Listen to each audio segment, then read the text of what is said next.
ধুলায়।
যারা ক্লাসমেট তাদের নামগুলো জানি।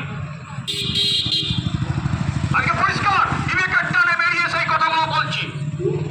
আমি কোভিড আক্রান্ত হয়েছিলাম 2020 সালে, ঠিক পুজোর আগে। কেমরি, বর্তমানে কেমরিতে আমি 2 রাত্রি ভর্তি ছিলাম এবং 5 রাত্রি সেফ হোমে ছিলাম। কার কাছে গিয়েছিলাম? ডাক্তারের কাছে। ডাক্তারও সেই প্যান্ডেমিক অবস্থা থেকে শিক্ষকদের কাছে প্রশাসন কোনো পরামর্শ চাইনি, তাদের কাছে পরামর্শ চাইছিল বিশেষজ্ঞ ডাক্তারদের কাছে, যারা সেই প্যান্ডেমিক অবস্থাটাকে যারা রুখে দিতে পারে। তাহলে সেই ডাক্তার সমাজ, চিকিৎসক সমাজ আজকে আক্রান্ত। গতকাল একটি কনভেনশনে আপনাদের সামনে বলতে চাইছি, কলকাতার মেডিকেল কলেজের একটি কনভেনশনে ডক্টর কুণাল সরকারও ছিলেন। কুণাল সরকার ছাড়াও আরো 2 জন ডাক্তারের, একজনের ডাক্তারের বলছি ইট বালি, তিনি কনভেনশনে বক্তব্য রাখছেন ডায়াসে উঠে। ইট বালি এবং কয়লা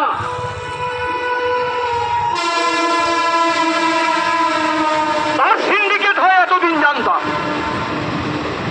ইট বালি সিমেন্টের সিন্ডিকেট হয় আমরা জানতাম, শুনেছি। ডাক্তারবাবুর কথা, আমার কথা নয়। তিনি বলছেন স্বাস্থ্য দপ্তরে যে সিন্ডিকেট চলে, আজকে এই ডাক্তার জীবনের মূল্যবান জীবনটাকে দান করে দিয়ে, তার মানে আমি ভিক্টিমাইজ হয়ে সেই কথা বলতে চাই।